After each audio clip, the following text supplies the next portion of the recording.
Hello, I hope you're doing well. In this video, I will be giving you my tips for keeping up with a planner or journal consistently. I've been asked this question quite a bit, and I really had to rack my brain for some actual useful tips. For some context, the planner that I'm using currently is the Hobonichi Cousin, and it is currently April 16th, and since January 1st, I have not skipped a single day. However, this did not just happen because last year in my Hobonichi Cousin, which is the same planner, there would be like certain days where I would skip it, and there were even weeks at a time where I just didn't use the daily planner. So the tips that I'm gonna give are things that work for me, and hopefully they help you as well. The first tip that I have is to make a mark early in the morning. And what I mean by this is typically as soon as I wake up, I don't know, brush my teeth, I wash my face, make coffee, and the first thing that I do is open up my planner.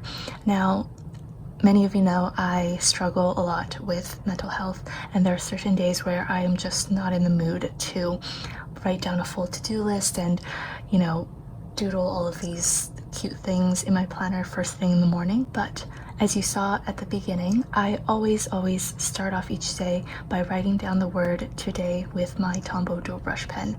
And so no matter how I'm feeling that day, I will always at least write down the word today. And the reason why I find this helpful is because I feel like a blank page is always really daunting.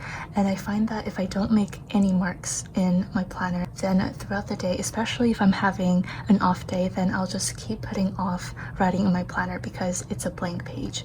But if I have the word today pre-written, whenever I'm in a slightly better mindset during the day, then it's not as daunting to just write down my to-do list and start filling out the spread. And honestly, I think this is the one tip that has actually helped me keep consistent. I didn't mean to put this as the first tip, but it is actually my number one tip. The second tip that I have is to make a big deal out of the small joys. So you might watch my planner flip through videos and think to yourself, how in the world I have so many things to write about every day, and I seemingly have like several big things that I highlight with doodles and stuff. But if you look closely at my writing and the things that I'm making a big deal out of, they're nothing too extravagant. Like for example, last week I made a huge deal about the fact that I redeemed my Starbucks stars and got a free drink. It's nothing, I mean, of course it's exciting.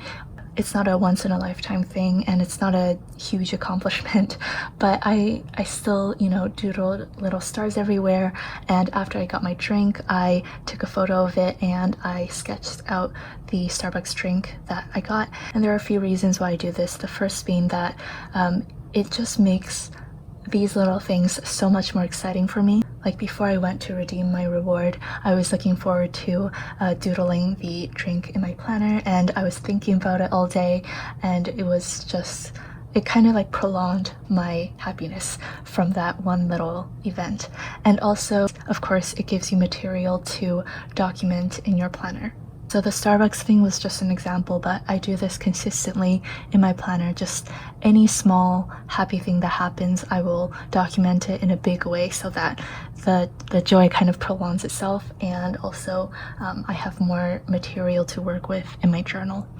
My third tip is to not let a mistake ruin your spread. You can either leave it as is and move on, or you can embrace it and work around it. So it's actually kind of funny because I get a lot of comments from people asking like what I do when I make mistakes. It seems like you never make mistakes, but actually I make a lot of mistakes in my planner, and I, again, just either leave it as is or I work around it. And it's funny to me because the average person who's just glancing at my planner will never notice. And that's why they're commenting that it seems like you never make mistakes. And it kind of just shows that a lot of the mistakes that we make, only we will notice, and other people will typically not notice at all. So for small mistakes like little smudges, I typically don't do anything about it. I just live with it. If I make a spelling mistake, this happens all the time because my brain just works faster than I can write, and I often jumble up my words. And you'll see me also do this like several times during this video where I'm writing down my journal entries. I will just cross it off, and sometimes I make like 2 or 3 spelling mistakes in a row and I cross it all off, and I will either just continue my thought, or if it's like a silly mistake, I will even make fun of myself in the journal entry. If it's a bigger quote-unquote mistake, I will typically cover it up just because it bothers me a bit more. So I had a Tombow dual brush pen that kind of dried out, but it was super weird because the ink just like came out really thick and dry and much darker than it should have been, and it was just very jarring. I tried to save it with like little doodles and stuff, but it just wasn't working. So the first solution that I did was point out this mistake. I literally drew an arrow and highlighted this mistake because I thought it was just so bizarre. And the second thing that I did was take a sticky note, ripped it up to size, and covered up the lettering that I had underneath and just replaced it.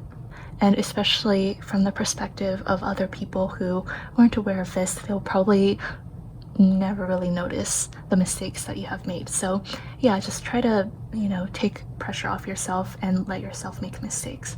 Tip number 4 is to set realistic expectations, and you shouldn't really make planning and journaling a chore. So like most activities, if you force yourself to do something that you don't want to do, then the charm of that activity will just kind of fade away. And it's the same with planning and journaling. Another way to look at it is planning and journaling should not be another item on your to-do list to check off. Of course, you can put it on your to-do list if you want to, but you get the idea. It shouldn't be something that you're forced to do. This is for several reasons. One being that, again, if you make something a chore, you'll eventually despise it, and it's easier for you to get demotivated from continuing. Also, if you kind of have a streak going and by things within or outside of your control you happen to break your streak, it can make you feel really demotivated. So just give yourself grace and either move on with the rest of your planner and do the best you can, or you can just even put down a sticky note and say that, oh, so and so happened on this day, so that's why I was not able to fill out this spread, and move on. At the beginning of the video, I said that I had not skipped a single day of journaling since January 1st, and while that is true, if you flip through my planner, there's no blank pages from January 1st until April 16th. There has been like maybe 4 or 5 days